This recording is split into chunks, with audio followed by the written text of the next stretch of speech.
নমস্কাৰ আপোনালোক সকলোকে পুনৰবাৰ স্বাগতম জনাই মজিদ বন্ধুসকল পলকতে চাওক আজি 9টা গুৰুত্বপূৰ্ণ খবৰ।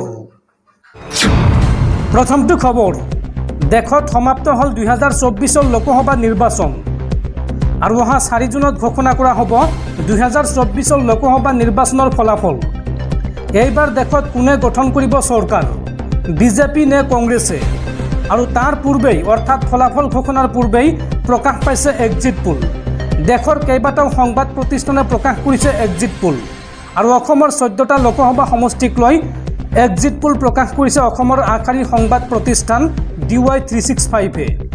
DY365-ৰ এক্সিট পোল অনুসৰি অসমৰ 14টা লোকসভা সমষ্টিৰ ভিতৰত বিজেপি প্লাছ অৰ্থাৎ বিজেপিৰ লগত যি অন্যান্য ৰাজনৈতিক দল আছে, বিজেপি প্লাছে লাভ কৰিব 10ৰ পৰা 11খন আসন, কংগ্ৰেছে লাভ কৰিব 3ৰ পৰা 4খন আসন, BPF-এ লাভ কৰিব 0ৰ পৰা 1খন আসন, AIUDF-এ লাভ কৰিব 0ৰ পৰা 1খন আসন আৰু আদাৰ্ছ অৰ্থাৎ অন্যান্য লাভ কৰিব 0ৰ পৰা 1খন আসন। আৰু লগতে নৰ্থ ইষ্ট অৰ্থাৎ উত্তৰ পূৰ্বাঞ্চলক লৈ এক্সিট পোল প্ৰকাশ কৰিছে ABP-এ। ABP-ৰ সমীক্ষা অনুসৰি উত্তৰ পূৰ্বাঞ্চলত NDA লাভ কৰিব 16ৰ পৰা 21খন আসন, ইণ্ডিয়া এলায়েন্সে লাভ কৰিব 3ৰ পৰা 7খন আসন আৰু আদাৰ্ছ অৰ্থাৎ অন্যান্য লাভ কৰিব 1ৰ পৰা 2খন আসন। আৰু সৰ্বভাৰতীয় পৰ্যায়ত এক্সিট পোল প্ৰকাশ কৰিছে জি নিউজে।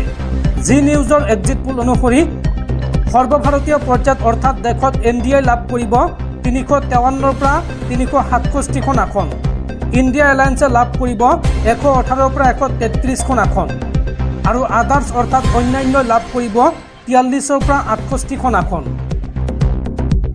আৰু লগতে সৰ্বভাৰতীয় পৰ্যায়ত ৰিপাব্লিক টিভিয়ে প্ৰকাশ কৰিছে এক্সিট পোল। ৰিপাব্লিকৰ এক্সিট পোল অনুসৰি সৰ্বভাৰতীয় পৰ্যায়ত এইবাৰ NDA লাভ কৰিব 353ৰ পৰা 368খন আসন, ইণ্ডিয়া এলায়েন্সে লাভ কৰিব 118ৰ পৰা 133খন আসন আৰু আদাৰ্ছ অৰ্থাৎ অন্যান্যই লাভ কৰিব 43ৰ পৰা 48খন আসন। অৰ্থাৎ এইবাৰৰ সমীক্ষা অনুসৰি দেশত পুনৰ হ'ব মোদী চৰকাৰ, দেশত পুনৰ বিজেপি চৰকাৰ হোৱাৰ ইংগিত দিছে এইবাৰৰ এক্সিট পোলে। আৰু এতিয়া 4 জুনলৈ অপেক্ষা কৰিব লাগিব। 4 জুনত লক্ষণীয় হ'ব এই এক্সিট পোল কিমান দূৰ সঁচা প্ৰমাণিত হয়।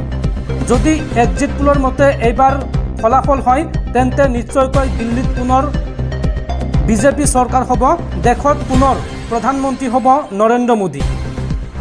সময় বেছি নাই, 4 জুনলৈ অপেক্ষা কৰিব লাগিব সকলোৱে। 4 জুনত ফলাফল প্ৰকাশ পাব, তাৰ পিছতে গম পোৱা যাব এই এক্সিট পোল কিমান দূৰ সঁচা প্ৰমাণিত হয়।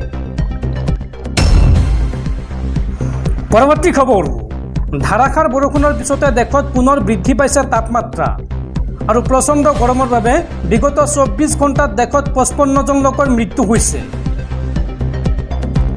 বৰষুণৰ পিছতে দেশত বৃদ্ধি পাইছে তাপমাত্ৰা। প্ৰচণ্ড গৰমৰ বাবে বিগত 24 ঘণ্টাত দেশত 55জন লোকৰ মৃত্যু হৈছে।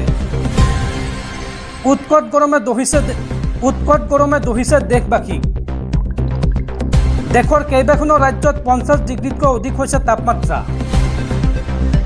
বিহাৰত প্ৰচণ্ড গৰমত বিগত 24 ঘণ্টাত 32জন লোকৰ মৃত্যু হৈছে। উৰিষ্যাত উৎকট গৰমত বিগত 24 ঘণ্টাত 10জন লোকৰ মৃত্যু হৈছে। বিগত 24 ঘণ্টাত উত্তৰ প্ৰদেশত 6জন লোকৰ মৃত্যু হৈছে। ৰাজস্থানত গৰমত বিগত 24 ঘণ্টাত 5জন লোকৰ মৃত্যু হৈছে। আৰু অসমতো পুনৰ বৃদ্ধি হ'বলৈ ধৰিছে গ্ৰীষ্ম প্ৰবাহ। পৰৱৰ্তী খবৰ, দুদিনৰ পাছত ধ্যান ভংগ কৰি বিবেকানন্দ ৰক মেমৰিয়েলৰ পৰা ওলাই আহিল প্ৰধানমন্ত্ৰী নৰেন্দ্ৰ মোদী। প্ৰধানমন্ত্ৰী মোদীয়ে প্ৰায় 45 ঘণ্টা অৰ্থাৎ 2 দিন ধৰি ধ্যান কৰাৰ পাছত শনিবাৰে দুপৰীয়া ধ্যান ভংগ কৰে। ইয়াৰ পিছত তেওঁ বিবেকানন্দ ৰক মেমৰিয়েলৰ পৰা নীলা কুৰ্তা আৰু বগা ধুতি পিন্ধি ওলাই আহে। শনিবাৰে দেশত অনুষ্ঠিত হৈছিল লোকসভা নিৰ্বাচনৰ অন্তিম পৰ্যায়ৰ ভোটগ্ৰহণ আৰু ইফালে দিনৰ 3:15 সংবাদ সংস্থা ANIৰ তৰফৰ পৰা এটা ভিডিঅ' মুকলি কৰা হয়, য'ত মোদীক ধুতি কুৰ্তা পিন্ধি মন্দিৰৰ পৰা ওলাই অহা দেখা গৈছে। আৰু ইয়াৰ পূৰ্বে শনিবাৰে পুৱা কন্যাকুমাৰীত প্ৰধানমন্ত্ৰীৰ আন এটা ভিডিঅ' মুকলি কৰা হয়। এই ভিডিঅ'টো মুকলি কৰে বিজেপিয়ে। ভিডিঅ'টোত দেখা গৈছে যে সূৰ্য উদয়ৰ সময়ত প্ৰধানমন্ত্ৰী মোদীয়ে সূৰ্য প্ৰণাম আগবঢ়াইছে আৰু কেতিয়াবা বেদীৰ সন্মুখত বহি প্ৰণায়াম কৰে। উল্লেখযোগ্য যে বৃহস্পতিবাৰে সন্ধিয়া বিবেকানন্দ ৰক মেমৰিয়েলত ধ্যানত বহিছিল প্ৰধানমন্ত্ৰী মোদী আৰু শনিবাৰে দুপৰীয়ালৈকে এই ধ্যান চলি থাকে। এই দুদিন মৌন হৈ ধ্যানমগ্ন আছিল প্ৰধানমন্ত্ৰী মোদী। কেৱল তৰল খাদ্য সেৱন কৰিছিল এই দুদিনত। উল্লেখযোগ্য যে 2019 লোকসভা নিৰ্বাচনৰ পাছত প্ৰধানমন্ত্ৰী মোদী গৈছিল কেদাৰনাথলৈ আৰু 2014 চনৰ নিৰ্বাচনৰ পাছত মহাৰাষ্ট্ৰৰ প্ৰতাপগড়লৈ গৈছিল প্ৰধানমন্ত্ৰী মোদী আৰু এইবাৰ কন্যাকুমাৰীত ধ্যানত বহিছিল প্ৰধানমন্ত্ৰী মোদী।